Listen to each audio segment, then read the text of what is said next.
It's anti-haul time. Hello everyone and welcome to my channel. It is anti-haul time. And you know what that means? It's the time that comes at the end of the month. Well, really it's the beginning of the next month, but the last month has just ended. So now I can talk about all the stuff that came out in that past month that I didn't buy. Yay!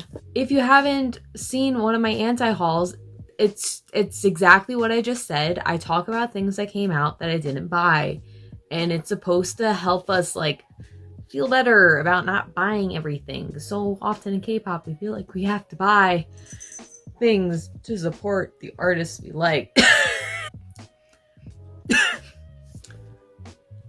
Anyway, July.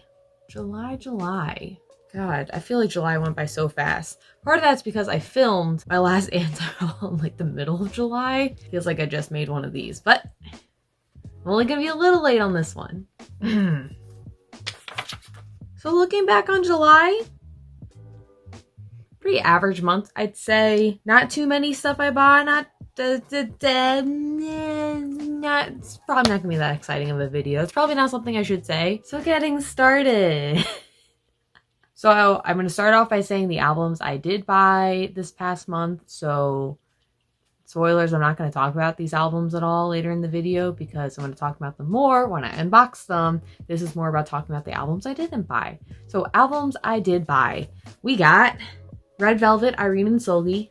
Duh, I got all three versions. Red Velvet's an alt. I'm buying everything from them. I did buy G-Friend's album. I don't think it was called Fear. It was a Song of Sirens or Songs of Sirens. Whatever it was called. I got that because love that single. I love the photo books. I had to buy it. I only bought one version though. One version. So I bought ATEEZ's album, one version of that. And I bought both versions of April's album. That's I guess it. So just four stuff from this month I bought. And let's now talk about all the stuff I didn't buy, right? But of course, before I start talking about that stuff, it's time to quench my thirst a bit. I always do this every anti-haul. I have a drink while I talk. And today's drink is a Carol. Cran Raspberry Goza from Star Hill Brewery. I got my Sailor Moon bottle opener while wearing my Sailor Moon shirt.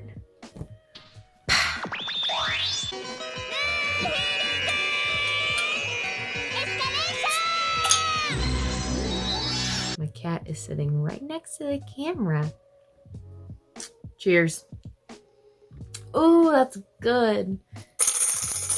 We got Very Very Face You. Okay, honestly, I forgot this happened. In my defense, this was at the beginning of the month. I always forget about releases at the very beginning of the month because I filmed this so far after that. So this was their comeback right after being on Road to Kingdom, which, smart decision to make. Like, all the Road to Kingdom people are having comebacks, it seems, either last month or this upcoming month. I guess they're sticking with their new concept. Kind of disappointing to me since I really liked the old Very Very, which is like, I hate when people say it. They're like, oh, I like the old BTS over the new BTS. But I really liked Fun Very Very because I like the fun kind of concept since there's so much of that right now in K-pop and it's all kind of blending together. I just rather have something be fun. I like fun, okay? I will say Beautiful X was the standout of the album, and that should have been the title track. Granted, it's a lot closer to their original style with the more like kind of like happy, cute, peppy, New Jack Swing kind of vibe to it, and I would have just much preferred that. But what you gonna do? Yep, so I'm not buying this. I don't have any Very Very albums. They were a group that when they first like debuted, I considered it like, oh, you know, I think I might actually end up really liking this group. And it just never clicked the way I thought it would. So as of right now, it's still a no, but I still look forward to their comebacks. What? The tambourine scared my cat. Next album is SF9 Laureus. Or if you say it more in the Korean way, it's Laureus. Or Glorious, as I'm sure their you know. Forgot about this as well. Another album that came out at the beginning of the month that's just so far away. I didn't really listen to after it came out.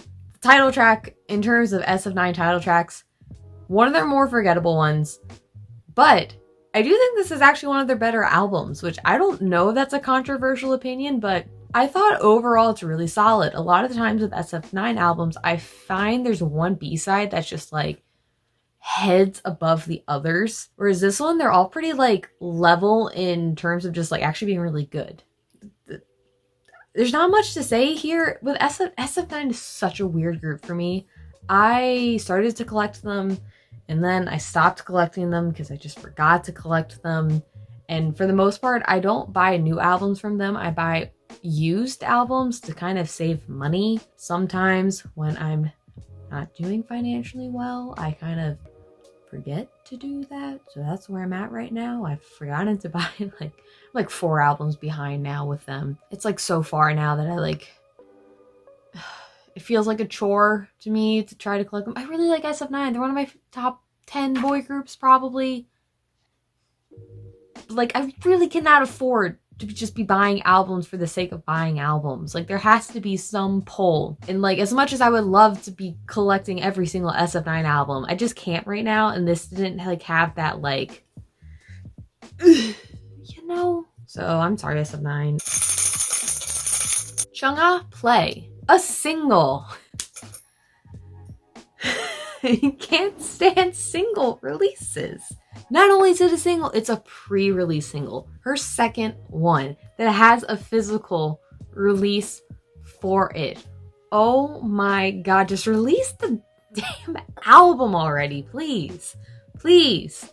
Chana, please. I do not collect Chana at all. I have like one of her albums. I cannot remember which one, to be honest. I did prefer her last pre-release single, Stay Tonight, I think that's what it's called. I like that one a lot more than this. Overall, yeah, not buying it. It's just not worth it's I can't financially find any reason to buy it. So we're moving on. Donkeys, I Can You. I love Donkeys so much. They're one of my favorite of like the new boy groups. And they're so new-goo. They're just so much fun. They just have this like spirit in them that the other groups just don't have. And it's like the same feeling I get when I watch like my new-goo girl groups. I get with them. And I'm just so happy. I love them. I don't know what this was. This is like a subunit thing. It was only 2 members or something. Not their best. Probably their worst single that's come from them, which was a bit disappointing. Surprised it actually came with a physical. And I don't have any of their albums. I've been wanting to get them. It's just been hard financially to buy any groups that I don't collect right now. Once I get like a job, I'm sure I'll start maybe branching out more to getting like these kind of groups. Overall, this was just a very confusing release from them, and I wasn't expecting it, and it doesn't quite have that like Donkeys spirit that I love. If I were to start buying Donkeys, I would definitely get their past stuff. Probably not this, since it's a subunit, I guess. I don't know. Support Donkeys, okay? They're really fun. Watch their live stages. They are a hoot. Okay? Thanks. EXO-SC 1 billion views. I purchased their last one, so their debut. I bought the Sewoon version because Sewoon is one of my like 3 EXO biases. EXO's a mess for me. I buy every EXO release. It's been a little not consistent with subunits and soloists. Like I don't have any of Baekhyun solos, which I should. I have one of Chen's. I have EXO-SC. I have all of CBXO. All of CBX. I liked the EXO-SC album. I will agree that the Moon feature in their title track is like the greatest part of the song, and it's a crime that she's not in it more. I enjoyed the album. At the same time, I don't think I'll go back to it which is probably a good enough reason to tell myself I shouldn't buy it. I shouldn't buy it. My EXO collection's a mess and it bothers me, but at the same time, you know, whatever, who cares? I have all the group EXO stuff, and that is enough to, like, I guess, make me happy. I don't know. Yukika Soul Lady. Okay, I should say that better. Yukika Soul Lady. Yukika being the artist, Soul Lady being the album. If you don't know who Yukika is, she's a solo artist. She does like a city pop style, which I am not a city pop fan necessarily. Like there's been some that I'm like, oh, this is kind of good. But I know like some people really love city pop. One of my best friends like just loves any song that's city pop, and you know, all power to him, but not for me. Yeah. So knowing that I wasn't a huge city pop fan, I was actually pleasantly surprised with this album. It's a really good, like, you're kind of working on stuff, or like, you know, you're doing homework, you're doing work, whatever, you need something to listen to. This is a good album to be listening to while you do that. It's really nice, it's relaxing. That's kind of the city pop vibe. I can get behind that. Am I gonna seek it out? Probably not, but it was nice. I liked it. Pit a Pet, that's the song to check out. That was the standout. Highly recommend that song. Next we got Pink Fantasy, Shadow Play. Another single. Great. And I believe this had multiple versions. It has like a limited version and then like a not limited. Oh, let me put that aside. I think this had 2 versions. It had a limited version and like a not limited version. And to that, just like, okay, stop this nonsense, please. I'd almost rather than just put like these not as good songs on these single releases. I don't know if that's an unpopular opinion, but I just like, I can't. There's just something about releasing a physical thing that has one song on it and it's like $17. That's just like ridiculous. Because even if I really like it, I have a hard time telling myself to buy it unless it's a group I collect for. Whereas if it had maybe a few more songs, I'd be willing. But here we are. This was a really weird comeback because they're missing members, including the bunny, which kind of disappointing. And then they're missing what's her face, who's like the most like famous member, and she's so famous that I don't remember her name. Is it I'm blanking on her name right now, okay? But like, she has a really good voice. She does a lot of covers. I highly recommend checking her out. I will put her name right here. Great research I did before filming this. As for the song, kind of slaps. I think if they had higher production value, it would be really good. They just kind of have that new goo lack of money, and it's just like, it doesn't hit as well as it could. I have liked everything Pink Fantasy has done, and I wish they were more successful. I think with their last release, they got a little more attention than from when they had like their first songs were like Iriwa. I like Pink Fantasy, and I like the bunny like shtick. I know a lot of people don't like it, but I think it's fantastic, and you remember them because of the bunny, right? So they're doing their job. Gimmicks work. So I know people are like, I don't like gimmicks. The bunny gimmick is fantastic, and we all remember them as the bunny group. And I love Pink Fantasy, and I love their stupid bunny concept because it's so cool and interesting. Okay, cool is not the right word, but I really love it, okay? I've gone off enough about this. We're going on to the next one. Zhang Sewoon's 24 Part 1. So this is a Produce 101 guy. I remember him on the show. I remember his previous comebacks, releases, debut, whatever. I wasn't a fan of the direction he went. I remember that. From the one song I do remember that he's like put out. This, however, was the surprise of the month. I I really went in having no expectations of this. I was just like, this is just another album I have to get through to film this video. And oh my god, this was actually really like pleasant to listen to. It's good. I don't know what to really say, but I'm sure this is something that's fallen like under the radar of everyone. And I encourage people to check it out because I didn't expect it to be this, and this is definitely the direction he should be taking if he hasn't been doing this before, because I like this. I think it's called a full album, but I guess this is the part 1, so we're going to be getting a part 2. I guess it's kind of like Lehigh Soul Light that had like 2 parts, and then they like did like a whole thing, but it's like weird that he has a physical release for the first part, because I guess then we get the second part, and then we're going to get the whole thing. I don't know how he's doing this, but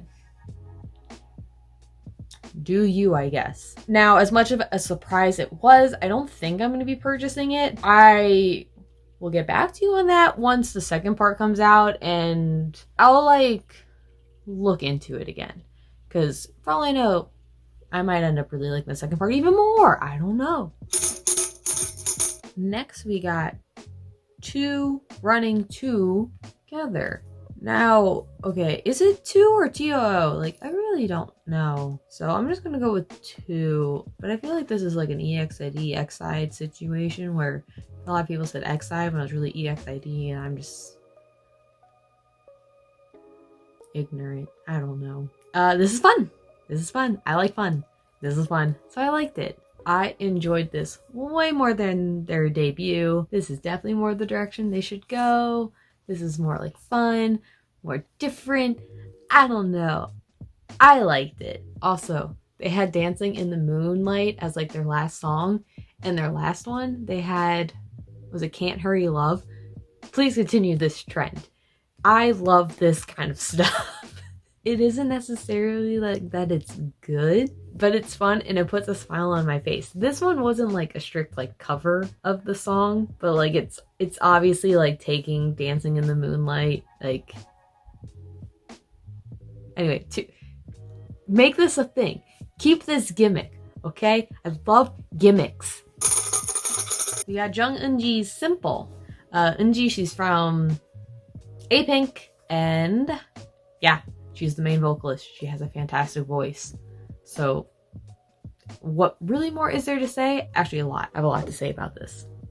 I had low expectations of this. I thought it was just going to be a ballad album, which it wasn't. It was actually really nice to listen to. When I was catching up on releases, I was working a lot on just like some work stuff. So I was like doing stuff while kind of listening to the albums, and this was like so nice to listen to and get stuff done. It's so pleasant. It's so lovely.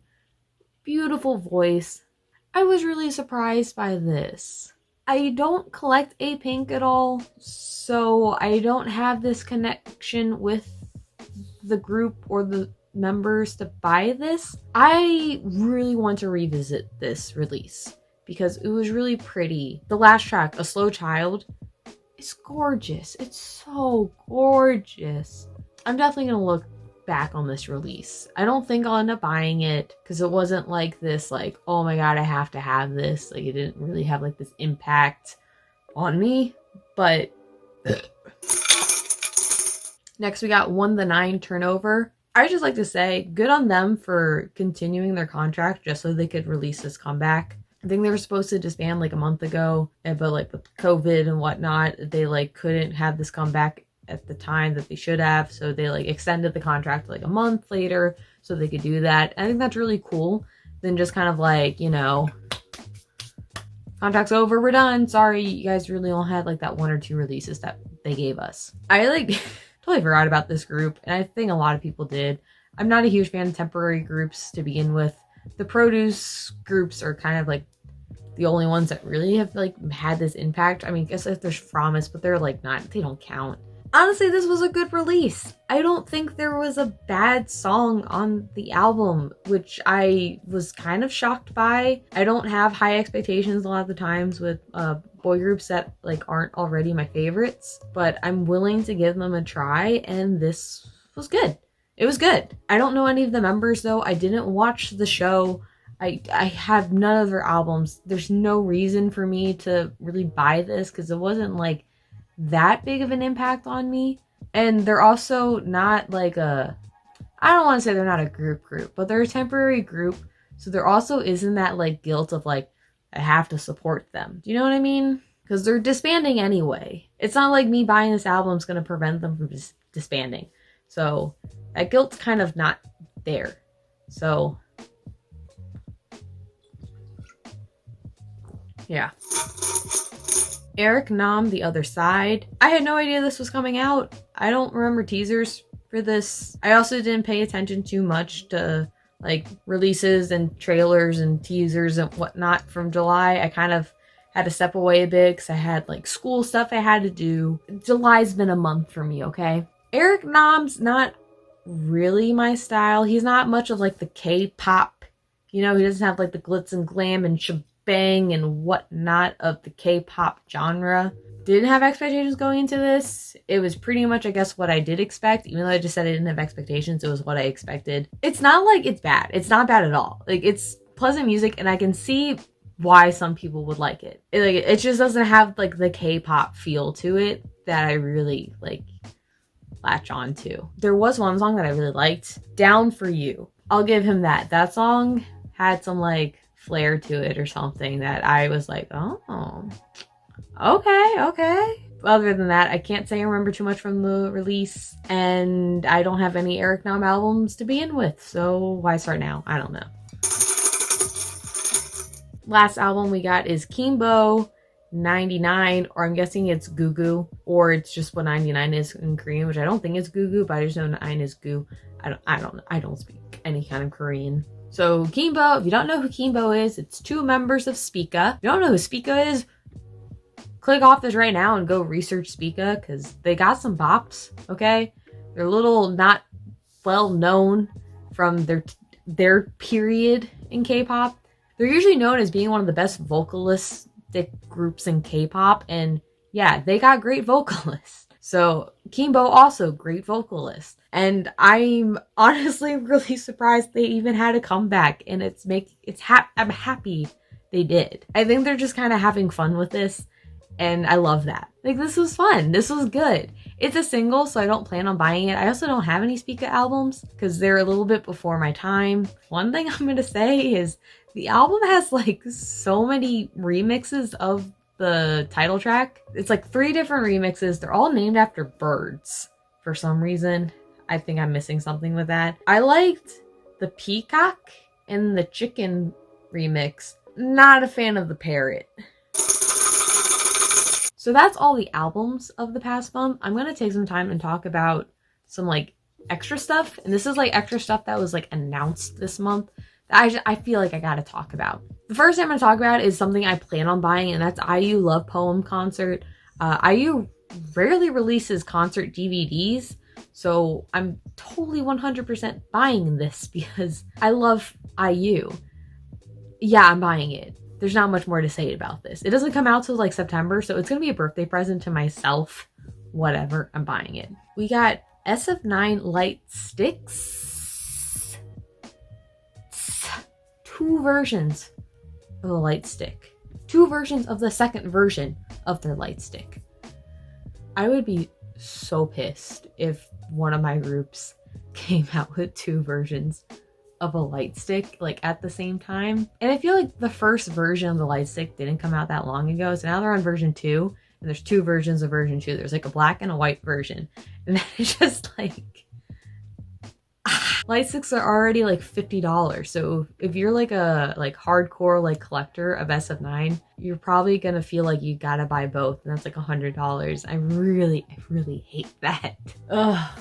But I get it, because I would totally do the same if one of my groups did that. I'm not getting the SF9 Light Stick. It doesn't fit my 2 rules of being an alt and plan on singing them live. I've seen them live, so I guess it fits that rule, but they're not an alt. So it doesn't... I'm not getting it. Another light stick. We got Itzy's Light String. Honestly, freaking love this. I just think this is so cool. Like, you can mount it on your wall. I want it so badly. ITZY's not an alt. For the most part, I don't like a lot of their music, but I really loved Wannabe, and I really love the members and their stage, like, charisma. And so, like, in my eyes, I freaking love ITZY. But, oh my god. I don't know where I am with them. I'd love to see them. They came to my town and I didn't go. I'm forever gonna hate myself for that, but I saw them at KCON LA. So I've seen them live. I don't know. And I think this is such like a creative idea of a light stick. I think a lot of people are gonna disagree on that, and that's cool. I get it. It's kind of weird, but I'm on board, okay? ITZY's futuristic-y, maybe not really. They're different, right? And this is different. So like I'm on board with it, but I can't afford it. And like it's not the time. It's not the time. We got the Starship photo book stuff. Monsta X, WJSN, and Gravity are all releasing like photo books. Gravity I think is like a summer package, but Monsta X and WJSN are photo books, and they're like 2 versions. Why they gotta be 2 versions? I'm not buying 2 versions. If anything, I'll buy 1 version of the WJSN, none of the other stuff. When it comes to photo books, that's for alts. None of them are alts. I really love WJSN, and I have decided recently I'm going to collect all their stuff, which I haven't really been doing ever since I've made that decision, but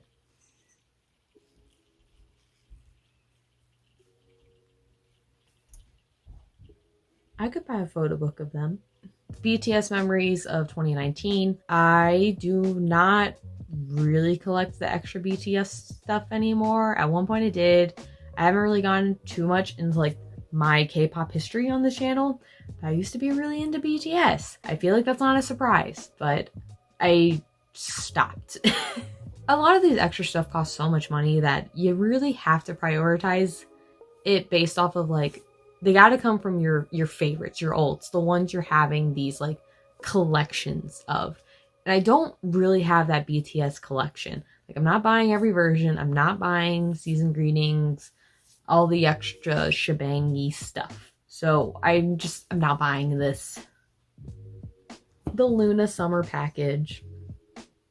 Luna. I love Luna. I don't have all versions. They're not an easy group to get all versions of, especially when you talk about like the pre-debut stuff. Like I don't have that kind of money. So I just have kind of accepted that's not going to be it. And like they're not an alt necessarily. However, I did buy their light stick, which one of my rules for buying a light stick is they have to be an alt.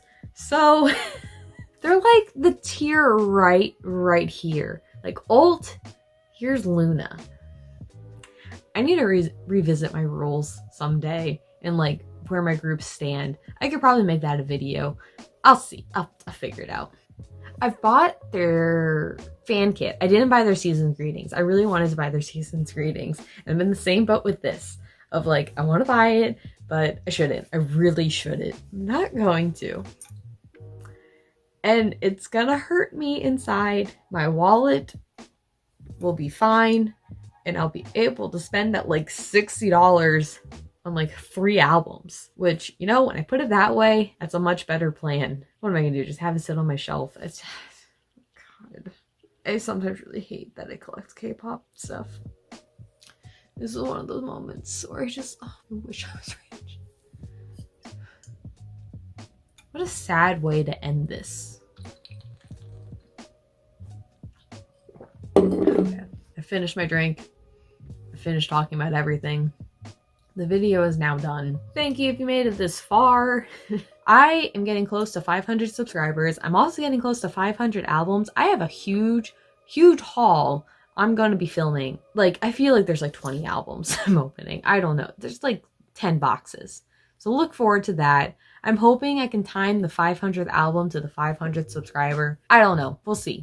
We'll see. Anyway, thank you for watching. Yeah, I never know how to end my videos. I don't have a sign off or anything. So I'm just going to say bye. And you're cute.